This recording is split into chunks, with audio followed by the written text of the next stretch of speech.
Bonjour à tous, bienvenue dans l'aventure ludique extraordinaire. Vous le saviez, vous, qu'il existait une neuvième planète?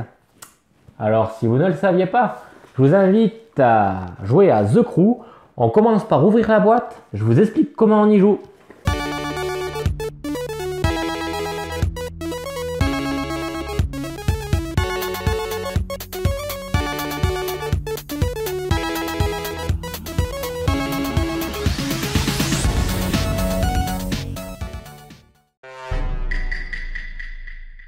The Crew, en quête de la neuvième planète, édité chez Yellow, pour des parties d'une vingtaine de minutes, ils disent, pour un public plutôt familial et pour une quantité de joueurs de 3 à 5. Bon, on va ouvrir tout ça et il y aura beaucoup de choses qui seront à redire dans la critique. Donc, à suivre pour la suite. Donc, on commence avec le livret de règles qui est très bien fourni, il semble très épais. Donc pour la partie explication des règles, vous avez 21 pages d'explication de comment se passe le jeu, le déroulement, etc. Je trouve que c'est très lourd au niveau de l'explication. Et pourtant en jeu, ça se déroule super bien. Vous avez une explication de chaque, évidemment, de ce que fait chaque pion, chaque carte, comment on y joue d'une manière relativement correctement, bien expliquée, mais je trouve relativement lourde. Alors que le jeu est relativement simple. Vous avez une autre partie qui est le journal de bord. Le journal de bord, qu'est-ce que c'est? C'est donc la présentation de plusieurs missions que vous allez devoir remplir durant la partie. Parce que quel est le but de The Crew? C'est à travers une main de cartes, vous allez devoir remplir des objectifs, des missions, et ça en le moins de temps ou en le moins de plis possible. Donc vous allez ici, à chaque fois, remplir en combien de coups vous avez remporté vos missions, vos objectifs. Et il y en a 50. Voilà, donc ce sera tout pour le livret de règles. Au niveau du matériel, donc il est relativement sommaire. C'est normal pour un jeu de pli. Vous avez des cartes blanches qui vont être des cartes qui s'appellent rappel, d'une qualité très bonne. Et c'est ce que l'on attend d'ailleurs pour un jeu de pli où les cartes vont être beaucoup manipulées. Vous avez ici les cartes espace. Donc ce sont des cartes de 5 couleurs différentes. Alors, les roses, les jaunes, les vertes, les bleues et celles-là, les cartes fusées qui sont des cartes atouts. Les cartes, on va dire de couleur, sont numérotées de 1 à 9. Les cartes atouts de 1 à 4, avec à chaque fois donc la meilleure, c'est le chiffre le plus gros. J'y reviendrai par la suite dans les règles. Donc très bonne qualité au niveau des cartes, format belote, donc traditionnel, standard, très bonne prise en main, très agréable à manipuler aussi. On va retrouver les cartes ici qui sont les cartes qui s'appellent tâches, ça va être les missions à accomplir et vous retrouverez ici uniquement les cartes de couleurs verte, jaune, bleu et rose, numérotées de 1 à 9. Il n'y a pas les cartes fusées ici. Les cartes fusées, ce sont les cartes d'atout, entre guillemets. Là, comme au tarot. Ah, il y en a encore là. On va les compléter. On retrouve ensuite une petite série de jetons. Alors, le jeton premier joueur, c'est celui-ci. Donc, il est en 2 parties. Il fait très bien le travail. Un peu trop foncé, je trouve, mais ça reprend bien l'esprit, on va dire, de l'espace. Bon, soit, un peu gros. Vous avez ici donc un jeton qui est le jeton appel de détresse.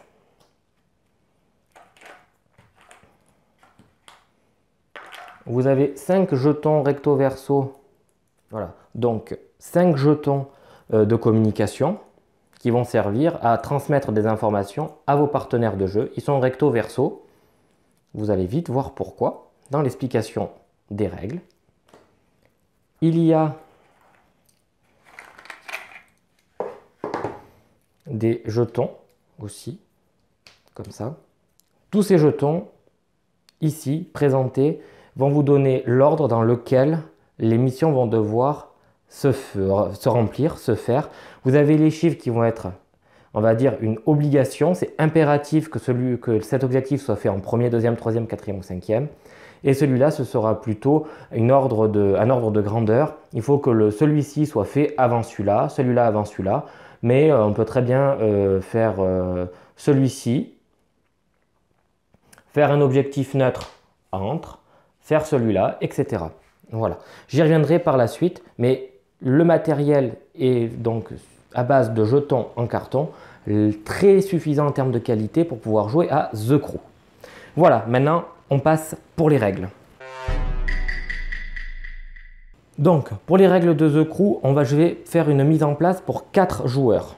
D'accord? Donc, on va avoir besoin que de 4 cartes. Rappel. Ensuite, concernant ces cartes-là, on est 4, vous allez les distribuer intégralement à tous les joueurs de manière uniforme. Allez, on y va. Une fois que ça c'est fait, regardons de plus près comment est construite une carte espace. Donc déjà, je vous conseille de les ranger par couleur. Voilà. Donc les cartes les plus fortes de couleur, ce seront les 9. Les moins fortes, ce seront les 1. À votre tour, quand une couleur est annoncée, vous allez devoir jouer obligatoirement la couleur. Vous ne pouvez pas faire autrement si vous avez la couleur. En contrepartie, si vous n'avez pas la couleur, vous avez 2 possibilités. Jouer une autre couleur, n'importe laquelle, ou alors couper avec les atouts, donc c'est les cartes fusées. Vous n'êtes pas obligé de couper. D'accord? Vous coupez quand ça vous arrange. Sinon, entre guillemets, vous vous défaussez. Donc je vais aller chercher le capitaine. Le capitaine est celui qui a la carte fusée numéro 4. C'est lui qui va commencer. Voilà, donc toutes les cartes ont été distribuées. Chaque joueur voit maintenant sa main de cartes. On identifie le premier joueur, le capitaine, avec la carte fusée numéro 4. Chaque joueur a reçu son jeton de communication. Et on va pouvoir sortir les cartes tâches ou de mission. Et la mission, en fait, c'est que toutes les tâches soient faites, réussies. Donc, on va faire une mission simple.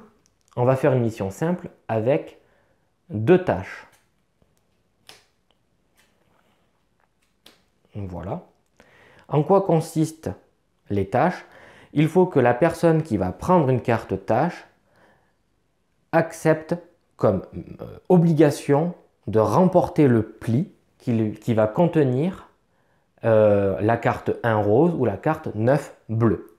C'est au capitaine de commencer et de prendre obligatoirement dans ce cas de figure une tâche. Donc là, on voit qu'il a le 9 bleu. Comme le capitaine il commence, il est logique qu'il prenne la carte tâche 9 bleu. Tout le monde voit évidemment les objectifs pour l'aider à remplir cette tâche. Le deuxième n'a pas le choix, il doit prendre la carte 1 rose et la partie va pouvoir commencer. Donc avant un pli, il est possible de communiquer. On communique grâce à ces jetons-là. Par exemple, et là c'est de manière stupide que je vais vous le présenter, mais au moins ça sera clair. Le capitaine, il peut très bien dire, c'est ma seule carte, donc il le met devant tout le monde, il va dire, en mettant le jeton vert au milieu, c'est ma seule carte rose. Le joueur d'après, lui, il ne veut pas parler, il n'est donc pas obligé de parler, ça veut dire, d'accord? Le joueur suivant, lui, il dit rien.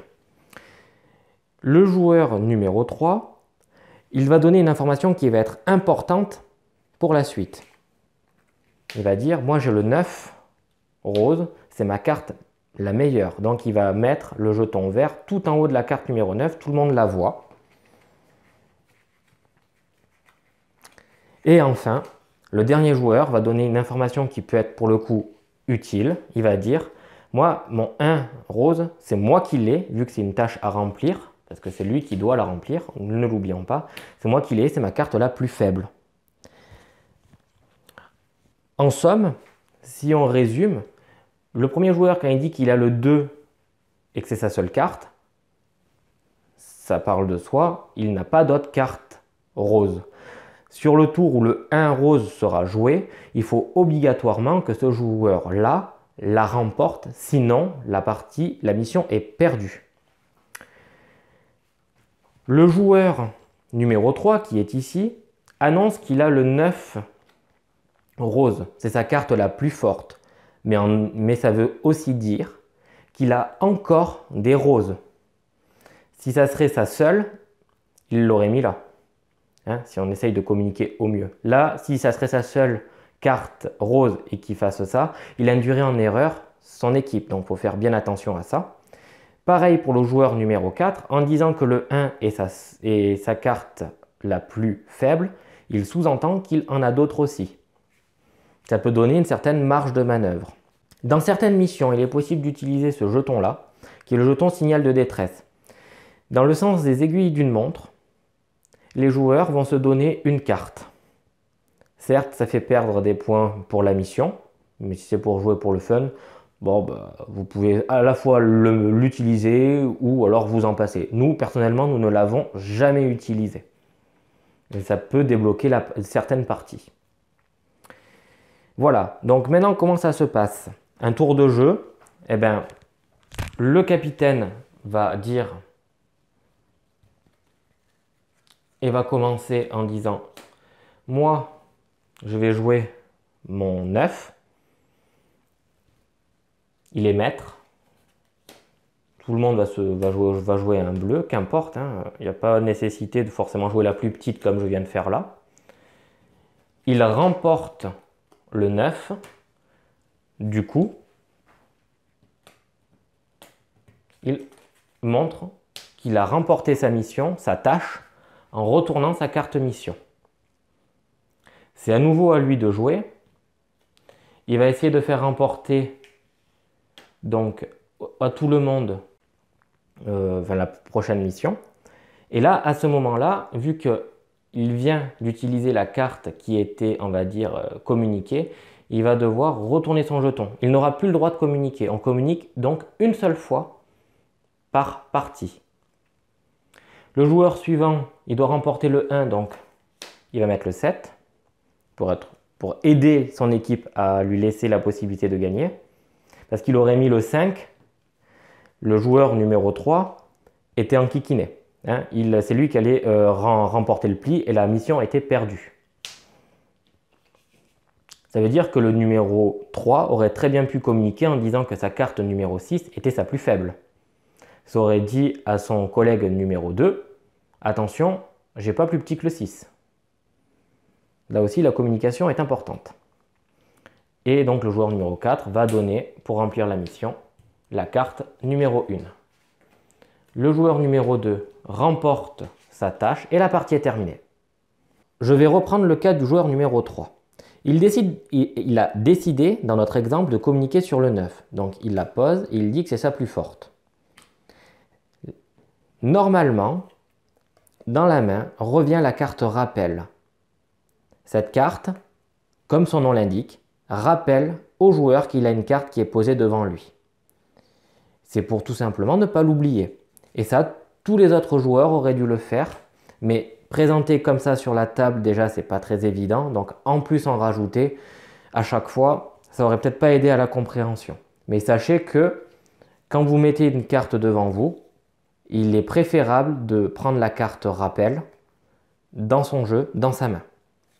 Voilà, maintenant je vais détailler un peu plus les objectifs, parce que parfois il y a des obligations. Donc on repart sur notre même exemple. J'ai caché les jeux, qu'importe, ça n'a aucune importance pour le coup. Certaines missions vont vous dire ça. Ici, ça veut dire que le premier objectif doit obligatoirement être celui-là. C'est-à-dire que la première tâche qui doit être remplie dans la mission est de faire remporter le 1. Celui-là viendra par la suite. Maintenant, prenons un deuxième exemple. Imaginons que la mission vous demande de remplir ceci. Ça veut dire que cet objectif ici doit être rempli avant celui-là. D'accord? Ça paraît exactement le même exemple que tout à l'heure et pourtant il y a une différence qui est de taille. Dans notre exemple ici, si on aurait eu un troisième objectif qui aurait été présenté comme ça, on dit juste que celui-là doit être remporté avant celui-ci. Ça sous-entend qu'on peut très bien remporter l'objectif, la tâche du 5 jaune avant le 1 et avant le 9. Il n'y a pas d'obligation, il n'y a pas d'impératif à ce que ce soit le 1 qui soit fait en priorité, en premier. Il doit juste être fait avant le numéro 9. Autre exemple, imaginons que nous ayons ceci.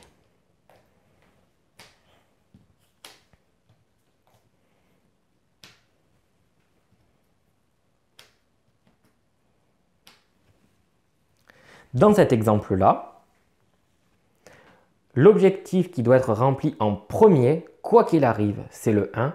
Et l'objectif du 9 doit être l'objectif qui doit être remporté en dernier, quoi qu'il arrive.